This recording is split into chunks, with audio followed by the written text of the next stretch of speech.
capa da Revista Oeste, ficou pronta agora há pouco, lindíssima. Tá aí na sua tela, para você que é nosso assinante, a mentira do golpe, né?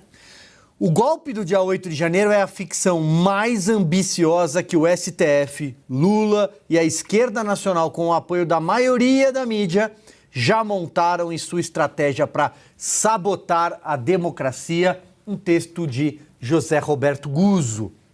E aí, adianto que esse tema, evidentemente, a gente está falando do dia 8 de janeiro, um ano depois, o teatro que aconteceu em Brasília, com a presença do presidente do Supremo Tribunal Federal, Luiz Roberto Barroso, o presidente do Senado, Rodrigo Pacheco, Lula e Janja, com a presença de alguns governadores, não a maioria, mas alguns governadores, sobretudo do Nordeste e do Norte do país. O Centro-Sul do país, os governadores não foram, o que é um dado muito importante. Só foi o Eduardo Leite, do Rio Grande do Sul, me recordo agora. Sem a presença do presidente da Câmara, Arthur Lira, outro dado muito importante. E eles fizeram discursos muito inflamados, sobretudo o discurso do ministro Alexandre de Moraes, que diz que o país não pode e não passará por apaziguamento, ou seja, não haverá paz. É claro que eles utilizaram, ele e o Lula, no seu tradicional discurso do nós contra eles, que ele faz a vida inteira, eles utilizaram todo aquele palanque, aquele palco para pregar a censura das redes sociais, né? Ou o eufemismo regulação das redes sociais que o PT tanto gosta. Então nós vamos começar falando sobre esse assunto e eu queria ver se a produção tem os trechos desses discursos. Como eu disse, a edição está pautada, esse é o eixo central, tem artigos de vários colunistas, Augusto Nunes, Alexandre Garcia, muita gente falando sobre esse assunto. Vamos lá, produção, a gente tem a fala do Alexandre de Moraes. Impunidade não representa paz nem união. Todos, absolutamente todos, aqueles que pactuaram covardemente com a quebra da democracia e a tentativa de instalação de um estado de exceção serão devidamente investigados, processados e responsabilizados na medida de suas culpabilidades.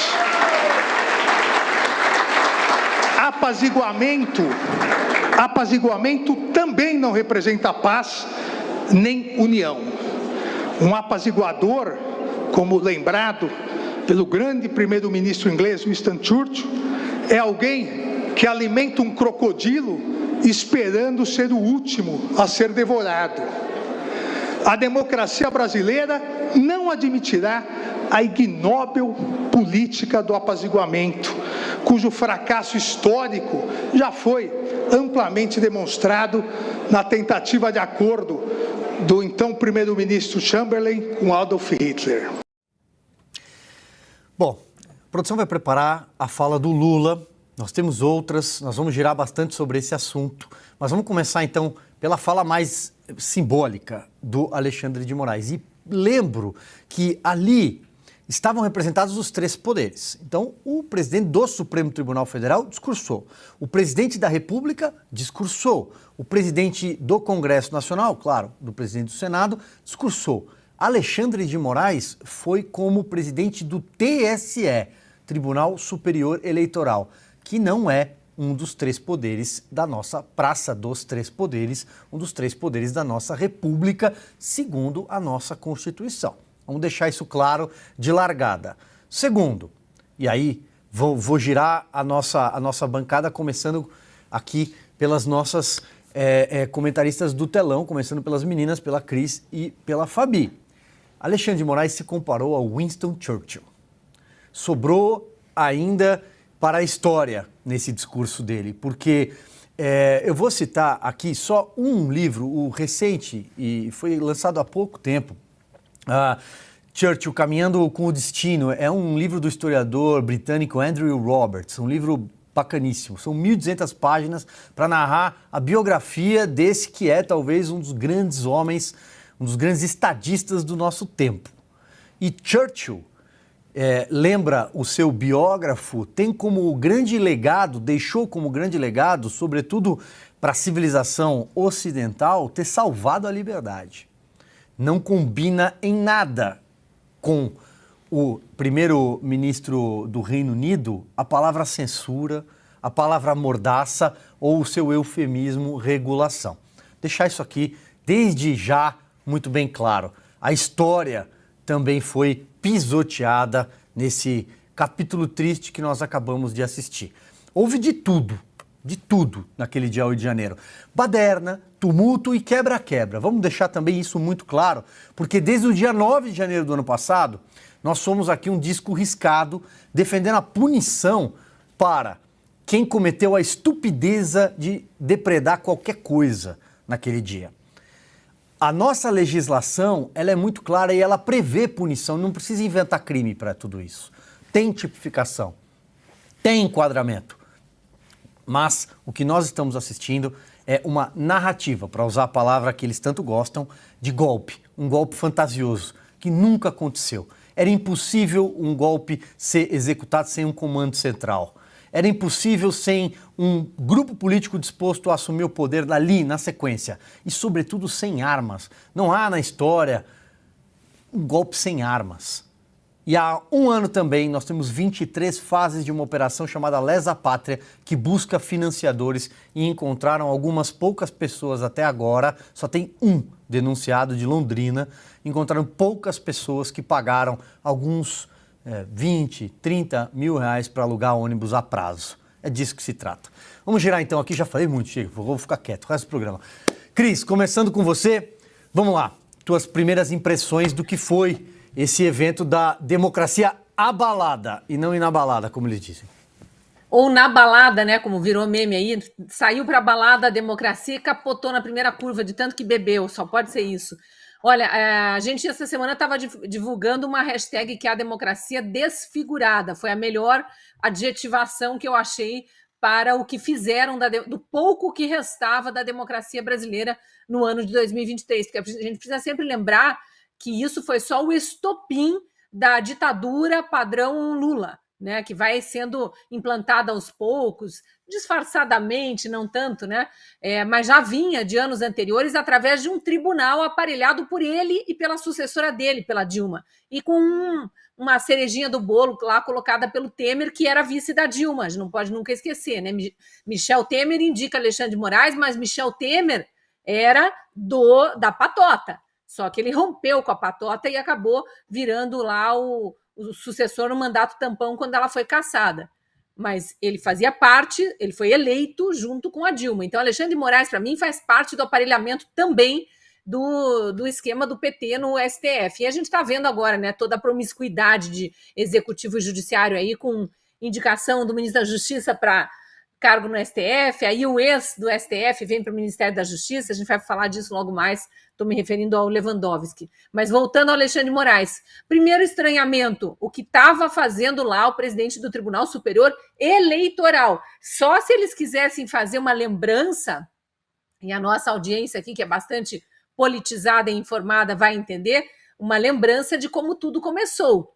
E tudo começou, as manifestações em frente a quartéis, primeiros bloqueios de estrada, ainda no dia 31 de outubro, tão logo foi anunciado que as urnas eletrônicas deram vitória ao descondenado, né, o candidato Lula, que tinha sido descondenado naquela manobra do judiciário aparelhado por ele, Dilma e Temer.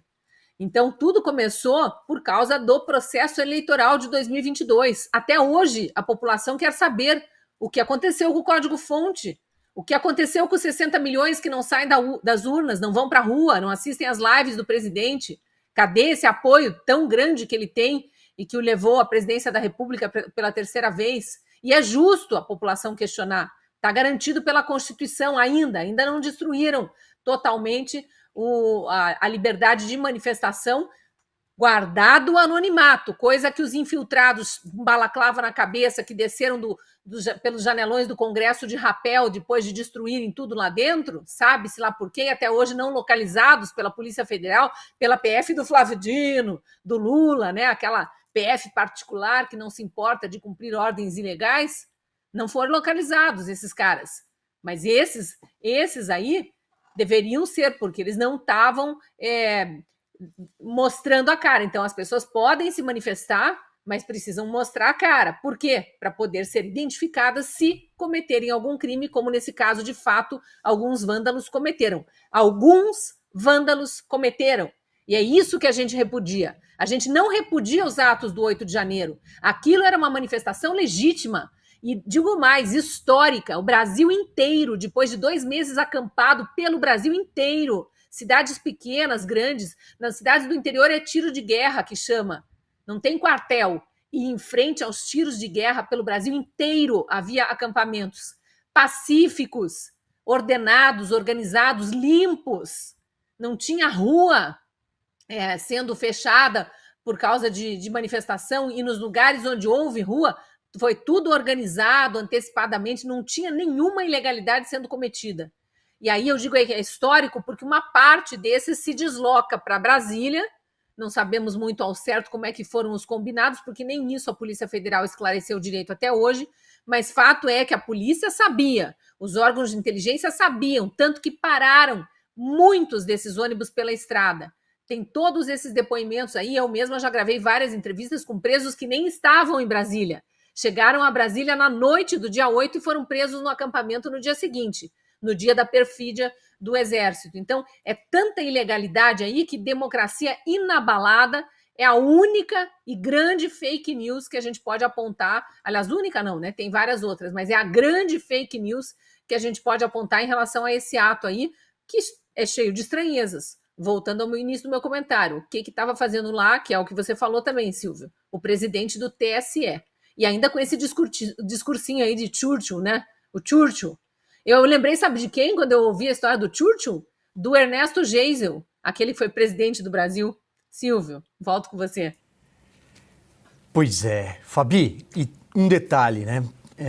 Eu confesso que eu nunca dou tanta atenção assim para pesquisas, mas uma me chamou a atenção.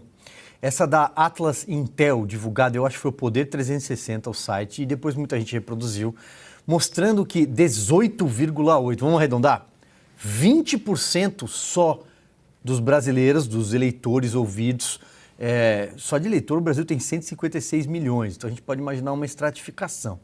Consideram que houve golpe. Então, o que a gente vê é que esse pessoal está falando para uma caixa. Eles estão falando para uma bolha. O brasileiro não é bobo. O brasileiro sabe, viu que aquilo foi uma baderna. E cada vez mais, determinadas pessoas que jamais poderiam ser colocadas do lado dos bolsonaristas, da franja de extrema-direita, blá, blá, blá. Não, José Múcio Monteiro é o ministro da Defesa.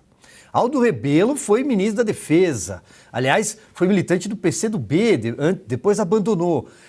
Ciro Gomes, cada vez mais você vê pessoas dizendo, gente, aquilo é uma fantasia de falar que foi golpe. Aquilo foi uma baderna. Como, aliás, aconteceram outras piores no passado.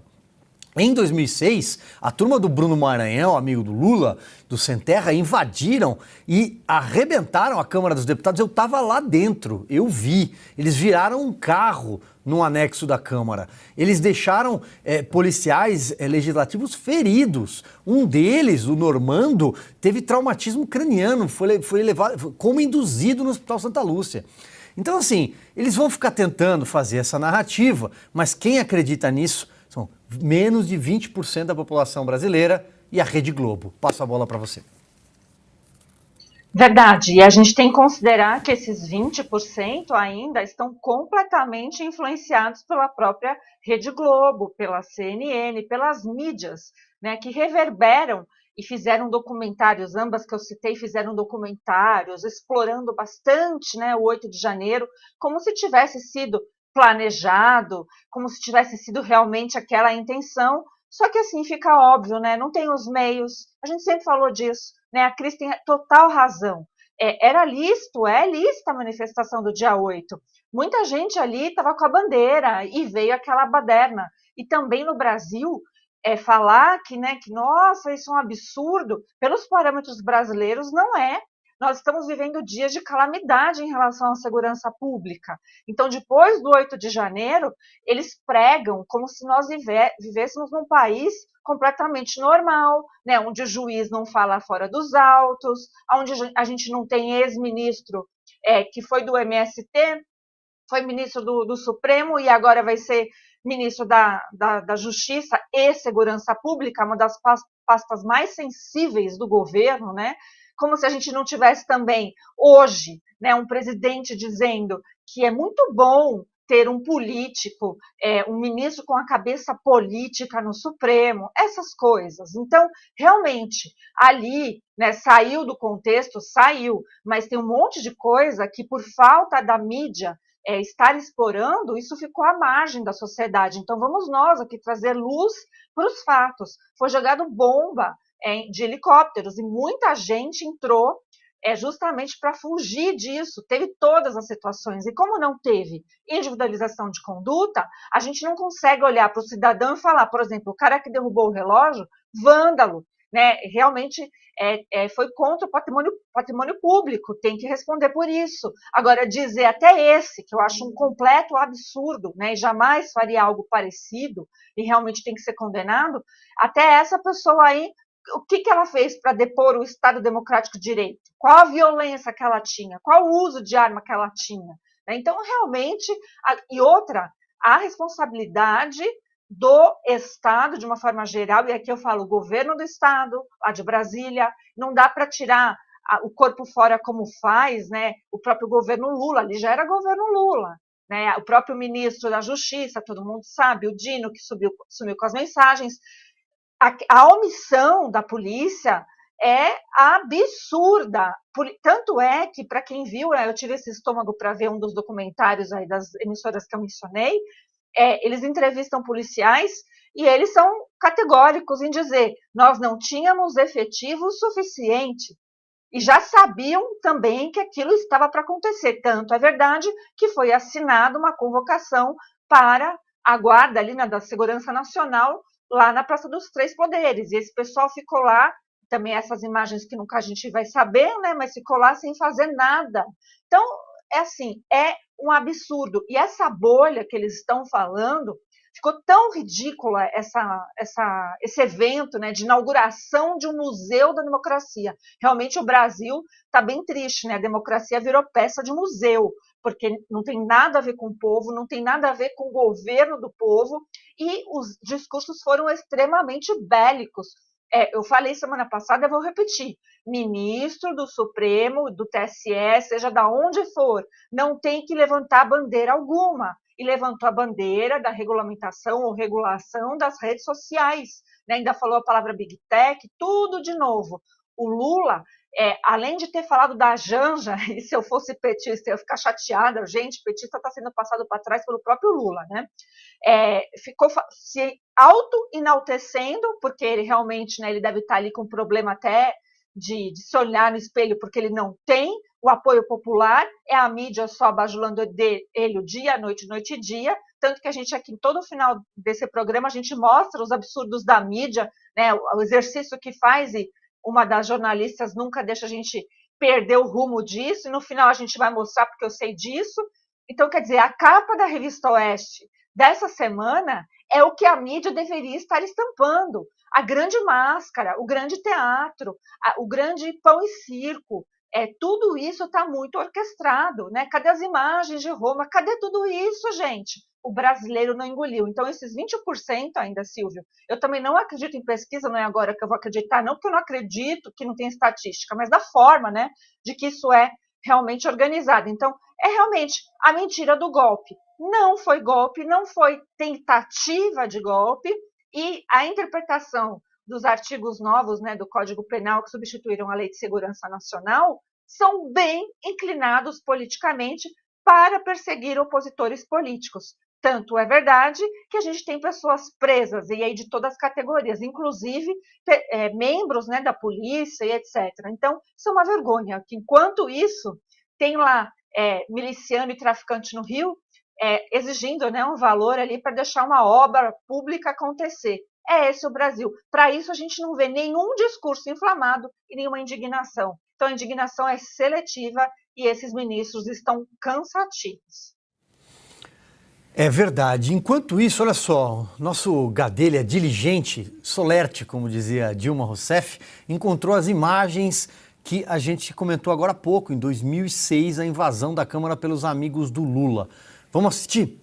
A segurança foi pega de surpresa. Os manifestantes chegaram de uma vez, viraram um carro e começaram a atirar paus, cadeira, cones, pedras contra os seguranças. 20 homens da Polícia Legislativa não foram suficientes. Os manifestantes arrancaram plantas, arremessaram até paralelepípedos. Ensanguentado, este segurança tentou se proteger atrás da roda do carro, que foi virado várias vezes e destruído a pauladas. Tamanha a fúria dos manifestantes. Um deles... E na época, pessoal, o Bruno Maranhão chegou a ser detido, 24, 25 pessoas chegaram a ser detidas, mas nenhuma foi condenada a 17 anos de prisão por essas cenas que vocês notaram. São gravíssimas. Aliás, quando o Lula venceu a eleição em 2006, foi tomar posse em 2007, quem é que estava sentado lá numa das primeiras filas? O camarada Bruno Maranhão. Passando então a bola para você, Carlo Cauti, vamos lá, suas impressões sobre tudo que a gente assistiu. Daqui a pouco a gente vai mostrar o Lula também.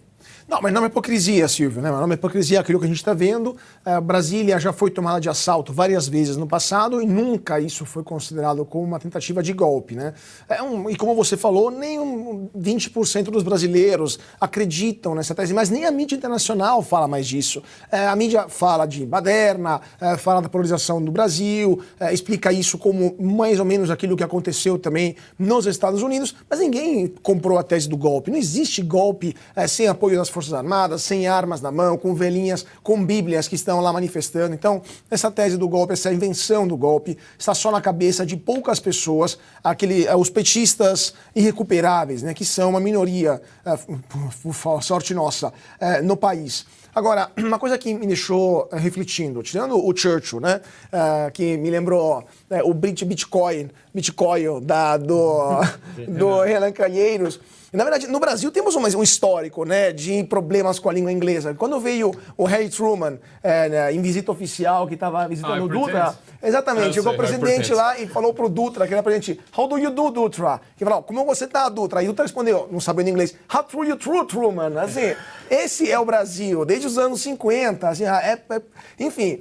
Mas voltando para a parte séria, como que a gente pretende acabar ou pelo menos reduzir o nível extremo de polarização que temos no Brasil se temos um discurso como esse, Alexandre de Moraes?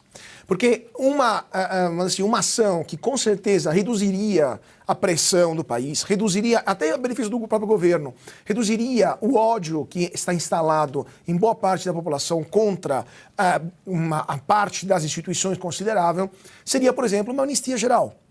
Amnistia a todo mundo, ou pelo menos condena eles e depois dá uma amnistia, como foi feito depois da Segunda Guerra Mundial em vários países da Europa. Quando na Segunda Guerra Mundial metade do país estava do lado errado da história, foram amnistiados, vamos esquecer do passado e vamos recomeçar, porque é impossível viver em uma sociedade onde tem esse ódio tão enraizado e as pessoas veem as instituições como as perpetradoras de comportamentos ainda mais errados, e isso alimenta ainda mais a polarização.